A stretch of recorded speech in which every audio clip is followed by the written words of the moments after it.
One of the best ways to examine, nagpapakita yung parents ng kasiyahan dahil iba ang gusto niya. Iba ang gusto niyang makitang accomplishment kesa doon sa talagang gusto, hilig at kaya ng anak. Feeling rejected, especially at childhood, could cause grave insecurity, sadness, and even personality deficiency and disorder. It could lead to stress and depression. Yung mga bata na sobrang natanggap na pagtanggi, lagi napapagalitan, laging pinapaalis, laging puwera, laging hindi mahal, minsan nagkakaroon ng lamat ang kanilang pagkatao na buong buhay na lang hindi mabuo-buo. Kasalanan ng mga matatanda na kapatid o mga magulang. So do not reject children. Do not make children feel rejected. Everybody just wants and needs acceptance. Matanda ka na nga, gusto mo pa ng acceptance. Bakit mo pa gustong tama ang gandang haircut mo? For acceptance. Bakit gusto mo na in ka? For acceptance. Lalo ang mga bata. Those who never felt accepted enough in their childhood could be damaged for life, that they do nothing else in their entire life but to seek affirmation and acceptance, often at their own peril. Kaya yung mga bata na hindi na mahal, hindi napansin ng tatay, buong buhay naghahanap ng papa. Yung mga hindi na pagbigyan, hindi na appreciate ang kanilang talent, kahit sino na lang ang ma-appreciate doon, sasama na sila. Kahit yung buong pagsama nila yung makasasama, dahil lang na-appreciate sila na hindi nagagawa ng sarili nilang pamilya. Stop rejecting emotions and feelings. Kung meron kayong mahal sa buhay na gusto magpakita sa inyo ng happiness, ng sadness, why stop them? Many of us are afraid of our own emotions. That when we see a reflection of that emotion in another member of the family, we immediately shut down, shut off, and reject the emotion. Kayong mga gusto magpakita ng lungkot, papagalitan agad, huwag kang iiyak. Tama, bawal dito ang drama. Kung talagang madrama yung uncle mo na yun o yung auntie mo na yun, bakit di mo payagan? Kasi hindi mo rin ma-handle yung sarili mong drama sa buhay. Sobrang defensive. Stop rejecting attention and kindness. When people give you attention, one of the most frustrating experiences is to be rejected. Yung 10 beses ka nang inaalok, gusto mo ba ng tubig, ng kape, ng juice, puro no. Pagka ika-10 na, kahit ayaw mong uminom, mag-yes ka na. Hindi mo naman ikakamatay. Stop rejecting help and affection. Stop rejecting peace offerings and apologies from people who have wronged you, na nagpapakita na ng pagsisisi, nagpapakita na ng kagustuhang magkabalikan ng inyong mga loob. Sorry is the penitent's only currency. Wala naman talaga ibang pwedeng pambayad yung nagsisisi, kundi mag-sorry lang eh. So pag tinatanggap natin yon, maraming sugat ang nagsasara, nahihilom. Stop rejecting requests, especially if it is in your power to give what is being requested, if it is reasonable, and the request is dispensable. Marami po kasi na pagtanggi natin, habit lang, o kaya defensiveness. Humihiram pa lang naman ng kutsara, tinatanggihan mo na, sa takot mong hiramin niya ang buong kusina. Yung pa lang naman, kaya mo pa. Ngayon, pag talagang sumusobra na, dito ka nalang tumanggi. Yung iba sa takot na maabuso, ang liit-liit pa naman, hindi pa talaga abuso, tinatanggihan na. We are overly sensitive and overly protective of ourselves. 1 Samuel 25, 10-11, Nabal answered David's servants, "Who is this David? Who is this son of Jesse? Many servants are breaking away from their masters these days. Why should I take my bread and water and the meat I have slaughtered for my shearers and give it to men coming from who knows where?" Itong si Nabal ay may utang na loob sa grupo ni David, at nung si David ay nagpapahingi ng pagkain dahil may handaan naman sa bahay ni Nabal, tinanggihan. It would have led to disaster. Kasi sumama ang loob nitong si David at talagang sa kanyang kapusukan, isasalakayin niya yung buong bahay na ipapatayin niya lahat yung mga lalaki dahil sa pagtangging ginawa. Buti na lamang at may namagitan at hindi ito natuloy. Maraming mga pagtanggi natin kung minsan, nadadama yung ibang members ng family natin. Kung tatay ka, nanay, or head of the family, may mga atraso ka sa ibang tao, may sama sila ng loob sa'yo, ang nagagantihan ko minsan yung mga inosenteng miyembro ng pamilya mo. Kaya dapat maingat tayo na hindi tayo nakakasakit ng damdamin ng iba na maaaring ang magbayad ay ang mga members ng family natin na walang kamalay-malay. Stop rejecting consolation and comfort. Kung kailangan natin na tayo'y aliwin, libangin, bigyan ng pampalubag loob dahil sa ating mga lungkot, tanggapin natin yon. When Jacob learned of Joseph's death, sa Genesis 37, 34 to 35, then Jacob tore his clothes, put on sackcloth, and mourned for his son many days. All his sons and daughters came to comfort him, but he refused to be comforted. No, he said, in mourning I will go down to the grave to my son. So his father wept for him. Siyempre, nagsamaan na naman ang loob ng mga anak na kinocomfort na nga yung tatay, tinanggihan pa. At lalong ipinakita ng tatay na talaga ang kaisa-isa niyang mahal sa buhay ay yung yung namawalang si Joseph. Kung mahal ba ng tatay mo yung kapatid mo, hindi mahalin mo rin. Kung mahal ba ng nanay mo yung isa mong kapatid, di mahalin mo rin. Bakit mo sila gustong mag-away, magkahiwalay? Dahil siguro nagsiselos ka? Dahil naiinggit ka? Minsan naman kasi you feel puwera, kasalanan din ng dalawang sobrang magmahalan na puwera ka na. Kaya dapat ikinokorek doon ng mga may paborito, yung mga favoritism nila yung anak mo, merong pinakasalan, asawa na, tanggapin mo na, mother-in-law. Di ba? Maraming mga ganyan. Mahal lang tatay mo, yung mga kapatid niya, di mahalin mo na rin yung mga uncle at auntie mo. Hindi mo naman mapaghihiwalay yun magkakapatid yun. Ibang kwento na siyempre kung ang mahal lang tatay mo, ibang babae na hindi nanay mo, siyempre dapat may reject yun, mahal na ng anak mo itong kanyang napangasawa, tanggapin mo na. Yung mga pagkakagulo na yan, boring na. Yung mga ayaw na ayaw ng nanay sa kaibigan ng anak. Pero madalas naman yung nanay o tatay, tama kaya lang pagtanda pa lang nung anak, doon niya marirealize, tama pala yung tatay at nanay ko na ayaw sa mga kaibigan ko. Pero dahil hindi naman matatanggap ng mga anak nyo yan at makikitid pa mga utak nila, hindi nyo kailangan gawing giyera yan na either or. You can be more diplomatic. Hindi kailangan nating laging tanggihan kung ano yung mahalaga sa ating mga mahal sa buhay. Especially, huwag pagselosa ng hindi kauri o karank. Yung hindi kayang pantayan o palitan. Anong ibig ko sabihin? Nanay ka, nagsiselos ka sa manugang mong babae dahil mahal na mahal ng anak mo. Hindi mo naman kayang gawing maging wife ng anak mo, di ba? So tanggapin mo yung manugang mo kasi hindi mo siya kauri, hindi kayo pantay, magkaiba kayo, hindi kayo pwedeng mag-exchange baskets, hindi mo kaya siyang palitan sa buhay ng iyong anak, so tanggapin mo siya. Nakakasawa na ang mga matatandang biyenang babae na 10, 15, 20 years ang mga manugang di pa matanggap. Wala nang katapusan ng giyera sa pamilya. At ganoon din ang mga manugang. Nagseselos ka sa biyenan mong babae dahil mahal ng asawa mo. Kaya mo bang ipanganak yung asawa mo? Hindi, di ba? Kaya mo ba maging nanay? Hindi. So huwag mong pagselosan yung pagmamahala nila mag-ina. Iba ka, asawa ka, hindi ka katulad nung biyanan mo. Ang pagselosan mo lang yung katulad mo. Halimbawa, babaeng gustong kunin yung asawa mo, yung babaeng kumikerengkeng sa asawa mo, yun talaga, tanggihan mo yun. Pero yung biyanan mo, wala ka naman sa lugar, pagselosan yun.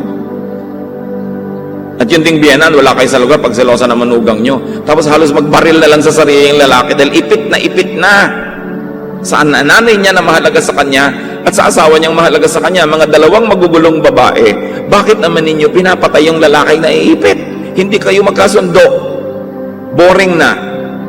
Sa totoo lang, nakakasawa na yan. 99% ng nagtatanong sa akin sa counseling, ganyan. Magbiyan ng hindi magkasundo. Gusto ko ng parehong ipakain sa buhaya. Dahil hindi na ba kayo matututo? Sana 1 year pa lang, 2 years adjustment period, 10 years na yan, pa rin problem nyo. Something's wrong with you.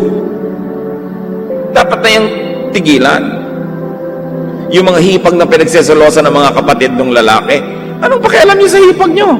Asawa yon, kapatid kayo, magkaiba kayo.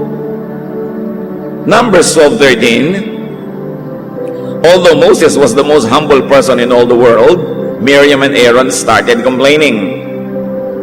Moses had no right to marry that woman from Ethiopia.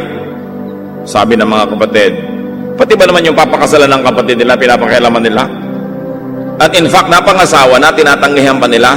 Paano nyo ba tatanggalin yung asawa na ng kapatid nyo? Nakakapagod na mag-reject ng in-laws. Nakakapagod tumanggap at magtiyaga sa in-laws. Pareho lang nakakapagod, di ba? So, alin ang mas mabuting pagpaguran? Kailangan pa bang i-memorize siya? Ang pagpaguran na lang ninyo, yung magwawakas sa kapayapaan, sa katahimikan, kaysa magpagod kayo na ang ending lalong gumulo, lalong lumaki ang away.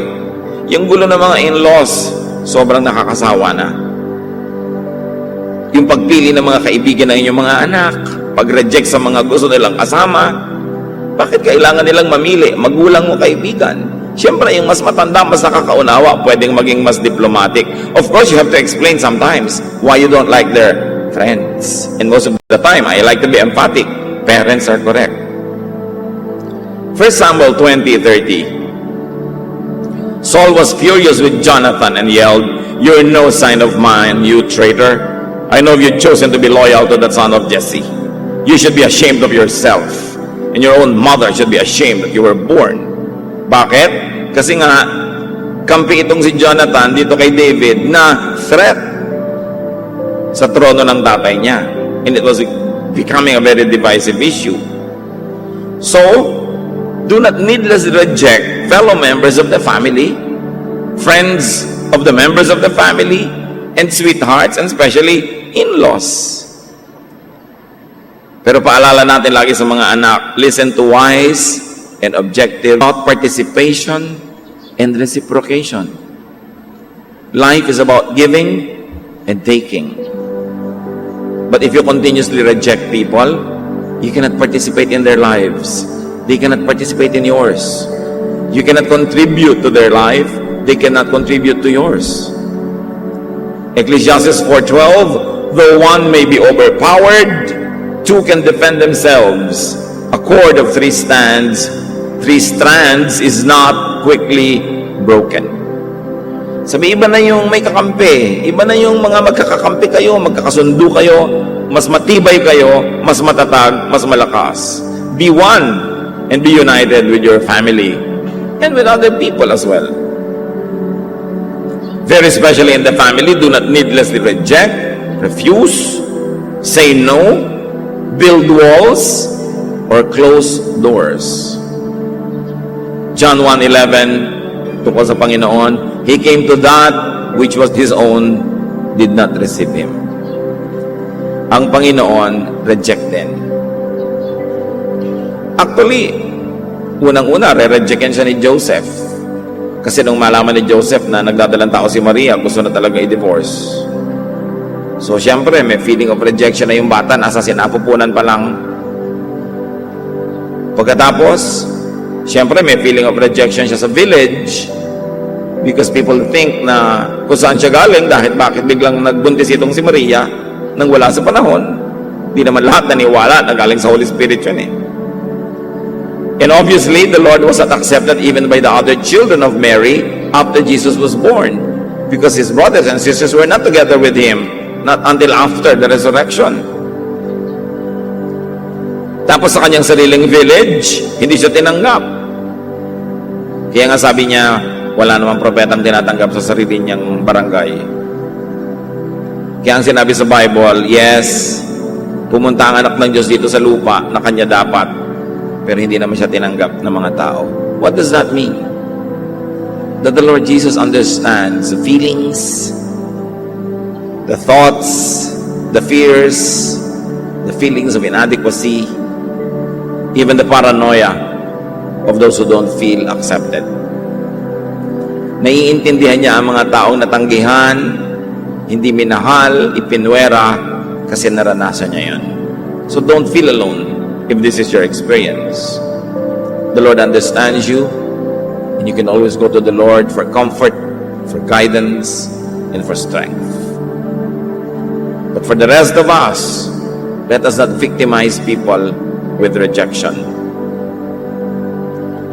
Huwag tayong laging nangre-reject kahit sa church. 3 John 1, 9 to 10, I wrote to the church, but Diotrephes, who loves to be first, will have nothing to do with us. So if I come, I will call attention to what he is doing, gossiping maliciously about us.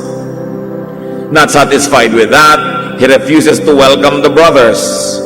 He also stops those who want to do so and puts them out of the church. So may tinutukoy dito na isang lalaki na ang hilig mang-reject, mag-divide, magpuwera. At sabi nitong writer ng 3 John, itutuwid ko yan pagdalaw ko sa inyo. Hindi pwedeng ganyan ang asal ninyo. Ang hilig niyang magpuwera, ang hilig niya na maging exclusive. Sinisira ang ating pagkakaisa, hinahati-hati tayo, at pagkatapos marami siyang nire-reject. Mga kapatid, maiksi ang buhay. Minsan lang tayong mabuhay dito sa mundong ibabaw.